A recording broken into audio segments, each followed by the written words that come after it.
அன்பான உறவுகளுக்கு வணக்கம். நீங்கள் பார்த்துக் கொண்டிருப்பது எஸ்சிஎஸ் தமிழ் தொலைக்காட்சி. எஸ்சிஎஸ் தமிழ் தொலைக்காட்சியில் வார வாரம் இடம்பெற்றுக் கொண்டிருக்கிற மருத்துவர் நாமினிகளோடு இணைந்திருக்கின்றோம். மருத்துவர் நாமினிகளுக்கான அரசினை வழங்குகின்றார்கள் ஈழத்து பெண்மணியால் ஜெர்மனியில் வதனி செல்வநாதன் அவர்களால் உருவாக்கப்பட்ட முதியோர் பராமரிக்கும் இல்லம். மருத்துவர் நாமினிகளுக்கான அரசினை வழங்குவதோடு இன்று எங்களோடு பலமையாக இணைந்திருக்கின்றார். தொடராக பல ஆண்டுகளாக இணைந்திருக்கின்ற கதிர்காமநாதன் அவர்கள் உளவியல் நிபுணர், டென்மார்க்கிலிருந்து ஓய்வு பெற்ற சந்தர்ப்பத்தை எமது சமுதாயத்துக்கான ஒரு தன்னுடைய உளவியல் ரீதியான விடயங்களை பகிர்ந்து கொள்வதற்கான ஒரு தளமாக தொடராக பணியாற்றி கொண்டிருக்கின்றார். அவருக்கு நன்றிகளை கூறிக்கொண்டு வணக்கம் ஐயா. வணக்கம். உங்களுக்கு நேயர்களுக்கு வணக்கம். வணக்கம். மீண்டும் நாங்கள் இன்னொரு பகுதியாக இந்த இளம் சமுதாயம், அதாவது இந்த பெண் பிள்ளைகளை பொறுத்தவரையிலே பலவிதமான மன உளைச்சல்களுக்கு உள்ளாகின்றார்கள். பள்ளி காலங்கள் தொட்டு இருக்கின்ற அந்த விடயங்களை இன்று முழுமையாக நாங்கள் பார்த்துக்கொள்ளலாம். உளவியல் ரீதியாக நாங்க பார்க்க பெண் பிள்ளைகளை பொறுத்தவரையில அவர்கள் தங்களுக்கே கட்டுப்பாடுகளை போட வேண்டிய தேவையுள்ள ஒரு பயாலஜிக்கல் உயிரியல் செயல்பாடு உடையவர்களாகத்தான் பெண்கள் இருக்கிறார்கள். ஆண்களை பொறுத்தவரையில உயிரியல் ரீதியாக பயாலஜிக்கல் ரீதியாக அவர்கள் சுதந்திரமாக தங்களோட கற்பனையோ தங்களுக்கு தேவையான விதத்துல ஓப்பனாக மனம் திறந்த அல்ல செயல்படக்கூடிய ஒரு சுதந்திரத்தோட இந்த ஆண்கள் இருக்கிறார்கள் இல்லையா?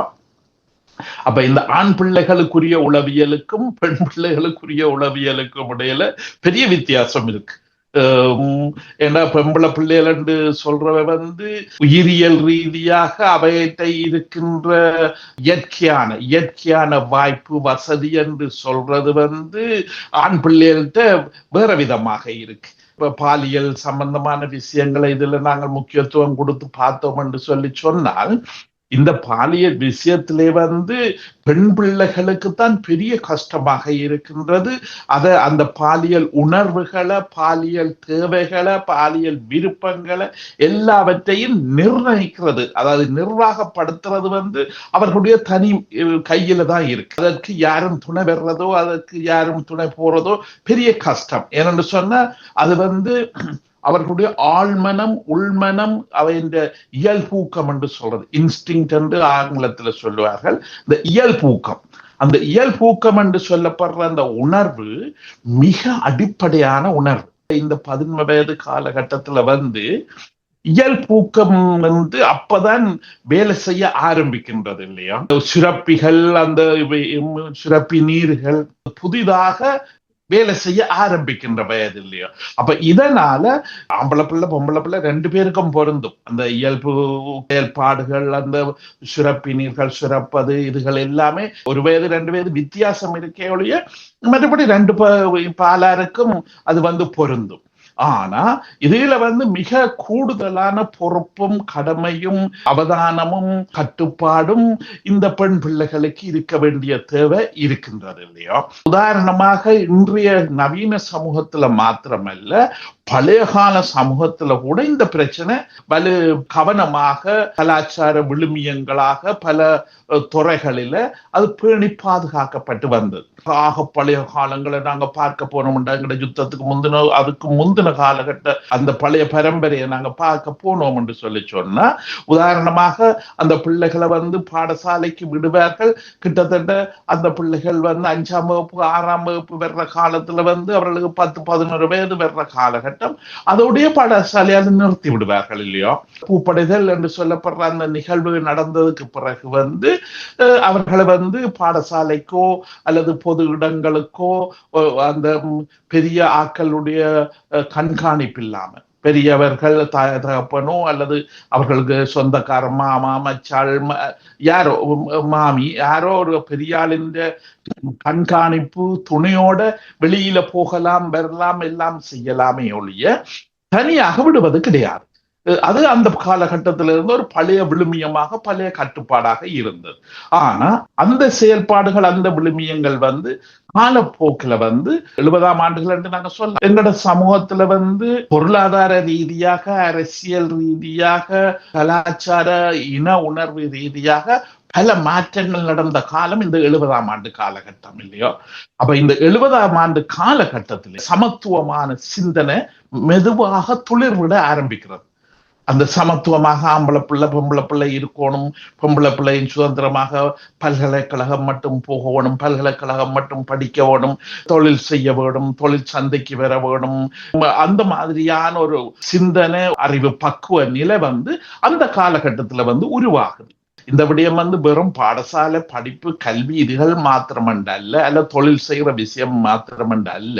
இப்ப 70 கடைசியல் 80கள் ஆரம்பங்கள்ல நாங்க எங்களுடைய விடுதலை இயக்கங்கள்ல கூட இந்த பெண் பிள்ளைகளை அங்கத்தவர்களாக சேர்த்து பயிற்சி கொடுத்து ஆயுதங்கள் தூக்குவதற்கு, ஆயுதம் பாவிப்பதற்கு, இதுகள் எல்லாவற்றுக்குமே உள்வாங்கல் நடந்து கொண்டிருந்தது. உயிரியல் ரீதியாக ஆண் பிள்ளை பெண் பிள்ளை என்ற இந்த விடயத்துல வித்தியாசம் இருந்தாலும் அவர்கள் சமூகம் என்றோ கல்வி என்றோ கலாச்சாரம் என்றோ அல்லது சமூக பங்களிப்புகள் என்றோ வரும்போது ஆண் பெண் என்று சமமாக ஒரு ஆளுக்கு ஒரு ஆள் தோளோடு தோள் நின்று நடந்து கொண்ட செயல்பாடு எங்களுக்கு எல்லாரும் கண்கூடாக தெரியும்.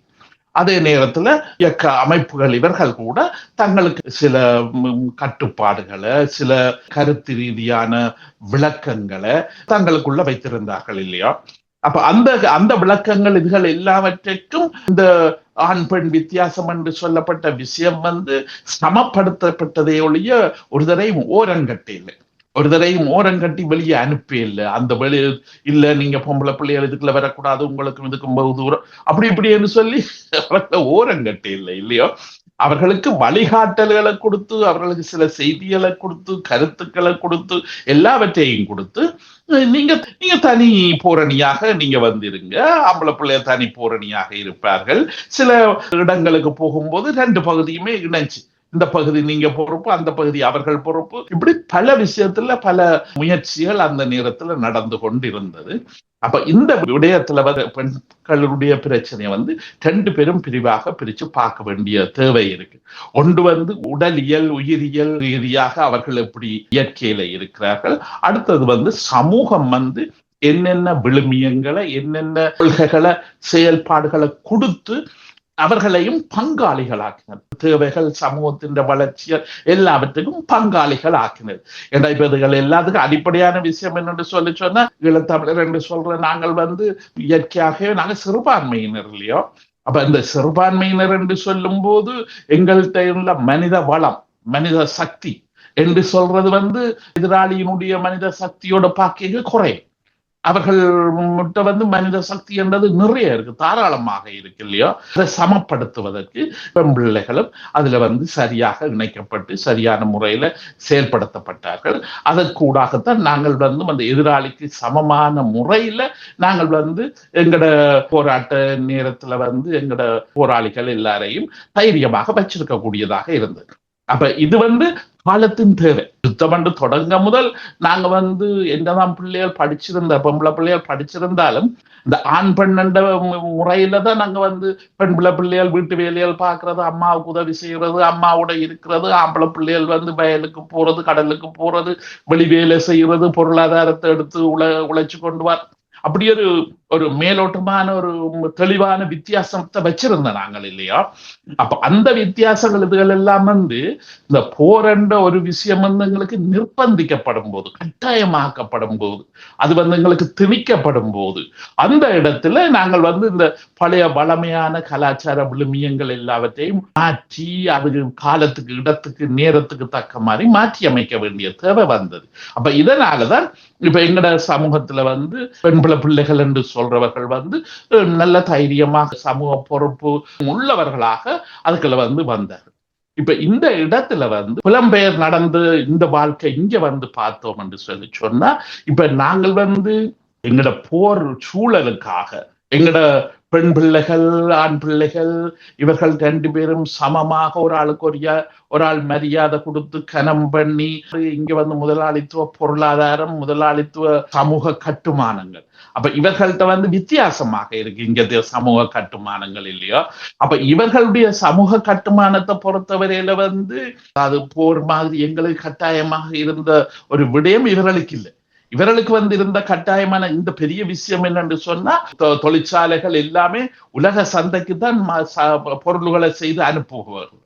அப்ப உலக சந்தைக்கு தான் இவர்கள் வந்து சாமான்கள் நல்ல குவாலிட்டியாக தரமானதாக அதுக்குரிய தேவையின் அளவுக்கு தொகையாக அனுப்பி கொண்டே இருக்கும். இப்ப இவர்களுடைய தேவை வந்து தங்களோட பொருளாதாரம், தொழிற்சாலைகள் இதுகள்ல வந்து வேலை செய்கிற தொழிற்சாலைக்கு வர்ற தொழிலாளர்கள் இவர்கள் எல்லாரும் வந்து ஆண் பெண் வித்தியாசம் இல்லாம எல்லாரும் இங்க வந்து வேலை செய்ய வேணும். எல்லாரும் அதுல வேலையில பங்கெடுத்து அந்த வேலை செய்து அந்த சம்பளத்தின் ஒரு பகுதியை வரியாக கட்டினால்தான் சமூகம் இயங்கும். அல்லது இங்க வந்து சமூகத்துல நலிவடைந்திருக்கிற பலவீனமா இருக்கின்ற அல்லது வயதுக்கு வராம பாடசாலைகள்ல படிக்கின்ற அல்ல பல்கலைக்கழகத்துல படிக்கின்ற இவர்கள் எல்லாருக்கும் நாங்கள் வந்து உதவி செய்து சமூக நல திட்டங்களுக்கு ஊடாக நாங்கள் வந்து உதவி செய்யலாம் என்றதான் இவர்களுடைய கருத்து. அப்ப அதன்படி இங்க வந்து இன்னொரு முக்கிய விஷயத்தை நாங்கள் இதில் அவதானிக்க வேண்டும் என்ன மாதிரி என்று சொல்லி சொன்னா, முதலாளித்துவ இந்த சமூகங்கள் என்று சொல்றது வந்து உடல் வலிமையை மாத்திரம் வச்சு தொழிலாளர்கள் இயங்க வேண்டிய தேவை இல்லையா. எங்களோட ஊர்கள்ல வந்து கடல் தொழிலோ அல்லது கமத்தொழிலோ உடல் வலிமை, அதனாலதான் நாங்க வந்து ஆம்பளைகள் மாத்திரம் அந்த தொழில் செய்கிற வேலையை அங்க செய்த நாங்கள் இல்லையோ. பெண்கள் வந்து அந்த அளவுக்கு மசில்ஸ் வலிமை, அந்த தசனர் வலிமை என்றது அங்க குறைவு. அப்ப அதனாலதான் நாங்க வந்து வித்தியாசம் இருந்த வீட்டு வேலைக்கு பொம்பளை பிள்ளை, வயல் வேலைக்கு ஆம்பளை பிள்ளை, கடல் வேலைக்கு ஆம்பளை பிள்ளை என்று இருந்து இங்க வந்து இவர்கள் வந்து தங்களுடைய தொழில்நுட்ப வளர்ச்சிகளுக்கு ஊடாக, தொழிற்சாலை வளர்ச்சிகளுக்கு ஊடாக, விஞ்ஞான கண்டுபிடிப்புகளுக்கு ஊடாக பல இயந்திரங்களை கண்டுபிடித்து விட்டார்கள். வேலை செய்யற இடத்துக்கே இல்ல, நாங்க வீட்டுல வாழ்ற போது வீட்டுக்கே தேவையான அளவுக்கு எங்களுக்கு இயந்திரங்களை கண்டுபிடிச்சு வச்சிருக்கிறார்கள் இல்லையோ. இப்ப வீடு துப்புரவாக்குறதுக்கோ அல்லது உடுப்பு துவைக்கிறதுக்கோ அல்லது சமைக்கிறதுக்கோ இப்ப எல்லாமே நாங்கள் இயந்திரத்தை பாவிச்சு தானே நாங்கள் இங்க வந்து செய்கின்றோம் இல்லையா. தசனாருடைய தைரியத்தை வச்சு இயங்க வேண்டிய பல விஷயங்கள், ஊர்ல இயங்கின பல விஷயங்கள் இங்க வந்து எல்லாமே மெஷினரிக்கு வந்தது, இந்த டெக்னாலஜி இந்த விஷயங்களுக்கு வந்தது. அப்ப இதுகள் வந்த பிறகு இங்க வந்து இரு பாலாரும் சமப்படுத்தப்படுகின்றன. ஆண்கள் பெண்கள் என்று சொல்றவர்கள் வந்து சமநிலைக்கு வர்றார்கள் என்று சொல்ல இங்க எல்லா இயந்திரங்களையும் ஆணும் இயக்கலாம் பெண்ணும் இயக்கலாம். இப்ப பஸ் என்று சொல்ற ரோட்டில் போகிற பஸ்ல இருந்து ட்ரெயின்ல இருந்து எல்லா பொருள்களும் ரெண்டு பகுதியும் இயக்கக்கூடிய அளவுக்கு வந்துடுது. உடல் வலிமை என்றது பெருசாக தேவை இல்லையா. அந்த மூளையில வந்து அதை படிச்சு அந்த பயிற்சி எடுத்து இருந்தால் அது மாத்திரம் போதும், மிச்சம் மிஷின் தானாயே அந்த கடுமையான வேலைகளை செய்து கொண்டு போகும் இல்லையா. அப்ப இந்த விஷயத்தால இங்க வந்து ஆண் பெண்ன்றது வந்து ஒரு சமமான நிலையில அவர்கள் இந்த தொழிற்சாலை ரீதியாக பாக்கிக்கு கொண்டு வந்து வச்சிருந்தோம். ஆனா என்னதான் இங்க கொண்டு வந்து வச்சிருந்தாலும் இங்க வந்து ஆண் பெண் சமமாக இன்னும் வரையில்லை. சம்பளம் கொடுக்கறது, இது வேலைகள் ஓய்வுகள் இதுகள் கொடுக்குற பல விஷயங்கள்ல வந்து இன்னுமே இங்க போராட்டங்கள் இங்க வந்து நடந்து கொண்டு இருக்கிறத நாங்க வந்து இங்க பார்த்துக்கொண்டு இப்ப இதுல வந்து இந்த பொம்பளை பிள்ளைகளை வந்து இப்ப நாங்க எடுத்தோம்னு சொல்ல, நீங்க அதைத்தான் ஆரம்பத்துல சொன்ன, நீங்க இந்த பெண்பிள்ளை பிள்ளைகள் இந்த இதுல வந்து இப்படி தங்களை இயக்கி கொண்டு போகிறார்கள், கவனமாக வச்சுக்கிறார்களா, பிரச்சனை வச்சுக்கிறார்களா இதுகள் என்று சொல்லி பார்க்க மேலத்தேச இடத்திலே வந்து இன்னும் ஒரு முக்கியமான விஷயத்தை நாங்கள் வந்து இதுல அழுத்தி சொல்ல வேண்டும். இங்க வந்து 2வது உலக மகாயுத்தம் முடிந்த பிறகு, இந்த 2வது உலக மகாயுத்தம் முடிந்த பிறகு இங்க வந்து வேலைக்கு ஆக்கள் தேவைப்பட்டது. ஆம்பளைகள் வந்து இங்க சமூகத்துல இல்ல, எல்லாம் போர் வீரராக இறந்துட்டார்கள் இல்லையா. அப்ப இங்க வந்து பெரிய ஒரு வெற்றிடம் இவர்களோட தொழிற்சாலை இதுகளை இயக்கிறதுக்கு ஆக்கள் இல்லாம இருந்தது இல்லையா. அப்ப இதனாலையும் இப்ப உதாரணமாக அதிகமான பெண்கள் வேலை தளத்துக்கு கூட்டி வரப்பட வேண்டிய தேவை இருந்தது. அந்த இயந்திரங்கள் இதுகளை பார்த்து பராமரிச்சு செயல்படுத்துறதுக்கு ஆக்கள் அந்த மனித வலு பத்தாம இருந்தது. அப்ப அந்த மனித வலுவை நிவர்த்தி செய்யறதுக்கு ஒன்று வெளிநாடுகள்ல இருந்து போய் கூட்டிக் கொண்டு வந்தார்கள். இப்ப வெளிநாட்டுல ஜனத்தொகை கூடின இடங்கள்ல வறுமை இருந்து வேலை வாய்ப்பு கொடுக்க இயலாம அப்படியான நாடுகள்ல போய் இங்க போய் கூட்டிக் கொண்டு வந்தார்கள். அதே நேரத்துல இங்க உள்ள எல்லா விதமான மனித வலுக்களையும் எவ்வளவுக்கு மேக்சிமம் கூடுதலாக பாவிக்க இயலுமோ அந்த நேரத்துல இவர்கள் வந்து பாவித்து செய்தார். இந்த இதனால இங்க வந்து என்ன நடந்ததுன்னு சொன்னா, இப்ப நாங்க வந்து எங்கட ஊர்கள்ல இருந்த அந்த குடும்பம், இப்ப எங்களை பொறுத்தவரையில எவரா இருந்தாலும் குடும்பம் என்றது அடிப்படை. குடும்பம் என்ற உறவை வச்சுதான் நாங்கள் வந்து கணவன் மனைவி பிள்ளைகள் பேர பிள்ளைகள் பெரியப்பா சித்தப்பா எல்லாமே வச்சிருக்கோம் இல்லையா. இங்க வந்து அந்த குடும்ப அழகு என்றதை வந்து இவர்கள் வந்து தவிர்த்து கொண்டார்கள், அல்ல அதை வேற ஒரு மேட்ரிடான இடத்துக்கு கொண்டு வந்தார்கள். இப்ப அதை என்ன மாதிரி அதை மேட்ரிடாக கொண்டு வந்தார்கள் என்று சொன்னா, இப்ப எங்கட ஊர்ல உள்ள குடும்பத்துக்கு இருந்த பெற்றோருக்கு அப்பாவுக்கு அம்மாவுக்கு இருந்த கடமைகள் இவைகள் எல்லாவற்றையும் பிள்ளைகளை படிப்பிக்கிறது, உடுப்பு பண்ணி கொடுக்கறது, வருத்தம் வந்தா மருந்து டாக்டரோட கூட்டி, இந்த எல்லா வகையான அந்த அப்பா அம்மாட்ட இருந்த கடமைகள் எல்லாவற்றையும் இங்க வந்து இந்த வெல்ஃபேர் சிஸ்டம், இந்த சமூக நல சட்டங்களுக்கு எல்லாம் கொண்டு வந்துட்டார்கள். அது அரசாங்கத்தின் பொறுப்பாக கொண்டு வந்துட்டார்கள். அரசாங்கம் தான் அந்த பிள்ளைகள படிப்பா இருக்கலாம், உடுப்பா இருக்கலாம், வருத்தமா இருக்கலாம், மருந்தா இருக்கலாம், இவைகள் எல்லாவற்றுக்கும் அரசாங்கம் பொறுப்பு. அரசாங்கத்தின் செயல்பாட்டுல அவையின் வழிகாட்டல தான். உதாரணமாக இந்த பிள்ளைகள் வந்து வீட்டுல சரியாக பராமரித்து வளர்க்கப்படாத போது, பாடசாலையில குழப்படி செய்யும் போது பல பிள்ளைகளை அரசாங்கமே எடுத்துக்கொண்டு போகுது. உங்களுக்கு பெற்றோராக இருக்கிறதுக்கு தகுதி இல்லை, உங்களால பெற்றோராக அப்பாவாக அம்மாவாக சரியாக இருந்து உங்களோட பிள்ளைகளை வளர்க்கின்ற தைரியம், அதுக்குரிய திறமை உங்கள்ட்ட இல்லை என்று சொல்லி அதை பரிசோதிச்சு பார்த்து எல்லாம் செய்து அந்த பிள்ளைகளையே தூக்கி கொண்டு போகிறார்கள் இல்லையோ, கூட்டி கொண்டு போய் தங்களோட பொது நிறுவனங்கள் இதுகள் இப்படியான பிள்ளைகள் பெற்றோர்கிட்ட பிரித்து கொண்டு வரப்பட்ட பிள்ளைகளை நிர்வகிக்கிறேன்னு இங்க தனியான வளர்ப்பு நிலையங்கள் இருக்கு. அந்த வளர்ப்பு நிலையங்கள்லாம் கொண்டு போய் வச்சிருக்கேன். அப்ப இதனால இங்க வந்து நான் இப்ப இந்த பொம்பளை பிள்ளைகளுக்கு திரும்பி வந்து சொல்ல வர்றது என்னன்னு சொன்னா, இங்க வந்து பாலியல் ரீதியாக பெரிய விடுதலையை கொடுத்தார்கள்.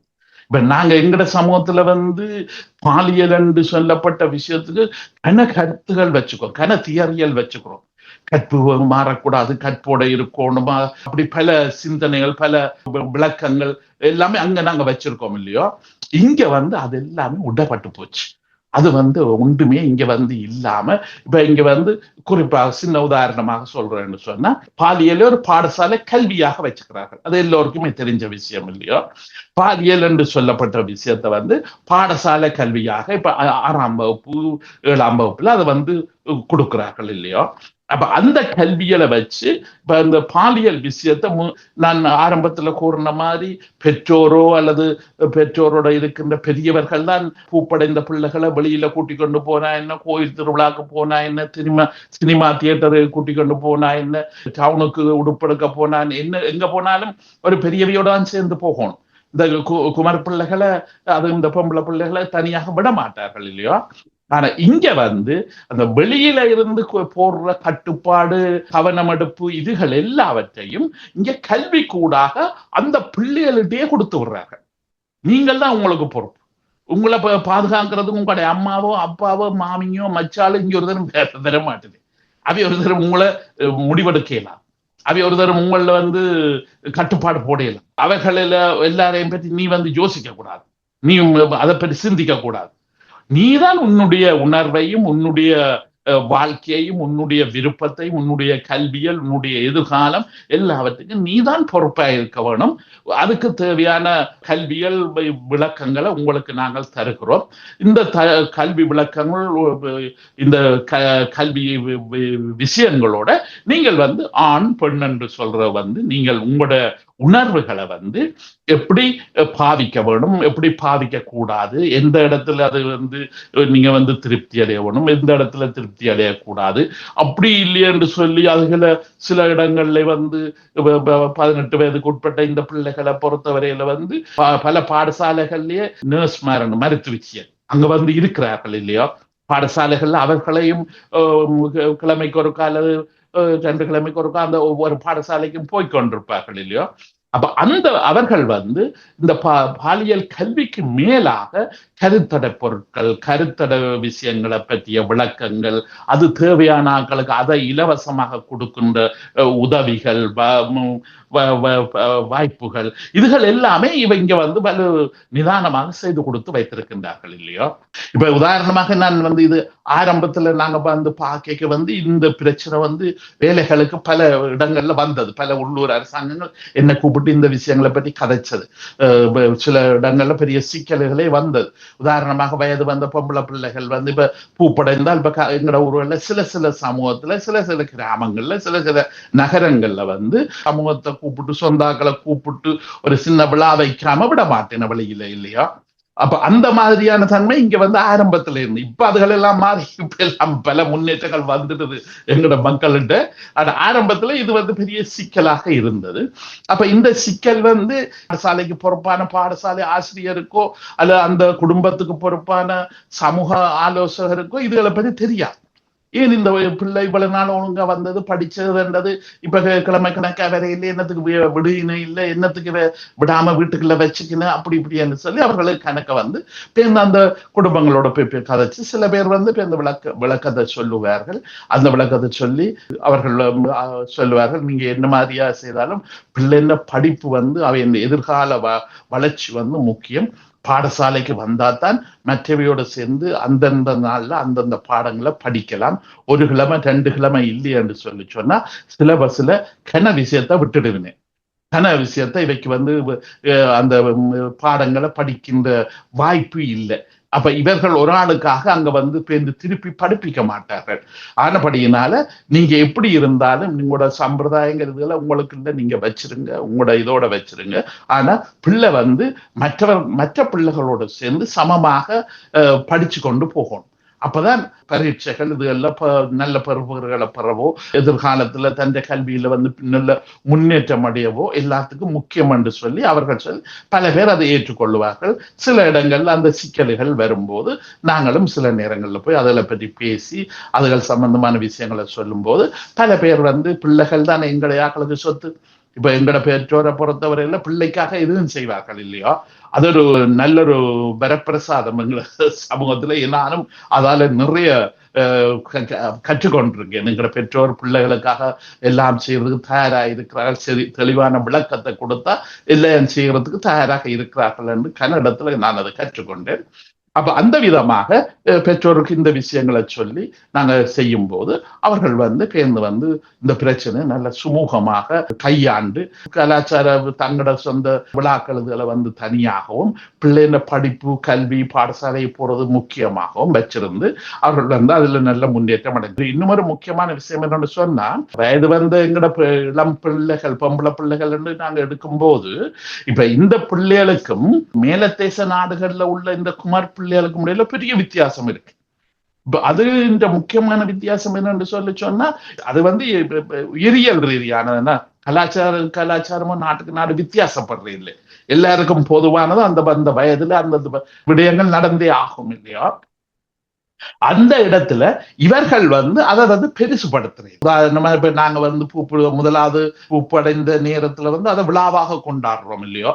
ஆனா இப்ப எங்கட இந்திய சமூகத்துல வந்து அது ஒரு சாதாரணமான ஒரு நிகழ்வு, சாதாரணமான ஒரு விஷயம். இப்படி நடந்தா சரி. ஆனா இவர்களை பொறுத்தவரையில வந்து இவர்களுக்கு வந்து கன்ஃபர்மேஷன் என்று சொல்றது 12-13 வயதுல ஞான ஸ்நானம் கொடுக்கறதுதான் இவர்களுக்கு வந்து வலு முக்கியமானது. அந்த ஞான ஸ்நானம் எடுத்தாலே அவர் வந்து வளர்ந்துட்டார், டீனேஜ் வயதுக்கு வந்துட்டார் என்றதைத்தான் அது குறிப்பிடும்.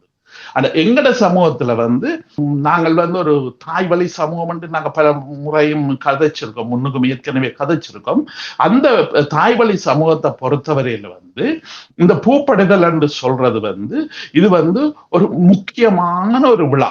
அதுக்கு உண்மையில அந்த உண்மையான ஒரிஜினல் ஆரம்பகால அந்த பெயர் வந்து ஒளி விழா என்றுதான் அதை சொல்லுவார்கள். அந்த ஒளி விழாவென்ற அதன் அர்த்தம் என்னென்று சொன்னா அந்த தாய் வழியில உள்ள பெரிய வயது வந்த அனுபவம் உள்ள தாய்மார்கள் இருப்பார்கள் இல்லையோ, அந்த தாய்மார்கள் வந்து இந்த பிள்ளை பூப்படைந்த உடனே தங்களுடைய அங்கத்தவராக வந்து விட்டார் என்றதை அவர்கள் வந்து மலர் தூவி சாமத்திய வீட்டுல வந்து விளக்கு கொண்டு போறன்றது வலு முக்கியமான ஒரு அம்சம் இல்லையோ. இளம் பிள்ளைகள் குமார் பிள்ளைகள் வேலை வச்சு எல்லாரும் விளக்குகள் கொண்டுதான் அதை கூட்டிக் கொண்டு போவார்கள் அந்த பிள்ளைய இல்லையோ. அப்ப அந்த விதமாக இவர்கள் வந்து அதை வந்து ஒரு ஒளி விழாவாக கொண்டாடி அந்த பிள்ளைய தங்கட வயது வந்து எங்கட சொசைட்டிக்குள்ள எங்கட சமூகத்துக்குள்ள அவைக்கு அங்கத்துவம் கிடைச்சிட்டு அவர்களை வந்து அங்கத்தவராக நாங்க எடுத்துக்கொள்ளுகிறோம் என்ற ரீதியில தான் ஆரம்பத்துல இருந்தது. ஆனா அதுக்கு பிறகு வந்து அந்த உண்மையான கருத்து விடப்பட்டு வெறும் கொண்டாட்டமும் வீடியோ எடுக்கிறது தான் இப்ப வந்து மிஞ்சி போய் இருக்கு. இப்ப வீடியோ எடுக்கிறதுக்கு பிள்ளைகளுக்கும் விருப்பமா இருக்கு, பெற்றோருக்கும் விருப்பமா இருக்கு. அப்ப வீடியோ இதுதான் இங்க கூடுதலாக முன்னிலைப்படுத்தப்படுதே ஒழிய இந்த கருத்துக்கள் பின்னோக்கி போயிட்டு எவ்வளவு பேருக்கு அது தெரியுமோ தெரியாது. ஏன்னா இன்னொரு முக்கியமான அம்சத்தை இதுல சொல்லி கொண்டு போக விரும்புறேன். உதாரணமாக ஊர்ல இந்த புனித விழாவை பணச்சடங்கு என்று சொல்லுவார்கள். இன்னொரு பேர் அதுக்கு வச்சிருக்கார்கள் இல்லையோ, பணச்சடங்குன்னு சொல்லுவார்கள் இல்லையோ. இந்த பணச்சடங்கு என்று சொல்றது இப்ப இன்றைக்கு இங்க மேல தேசத்திலயோ இல்ல இப்ப நடக்கிற விஷயத்திலயோ மொய் எழுதுறது வந்துடுது. அந்த மொய் எழுதுற ஒவ்வொரு தரம் கொண்டே 250 300 தங்களால் ஏழுமான கொண்டே கொடுக்குற ஒரு விழாவாக வந்துடுது இல்லையோ.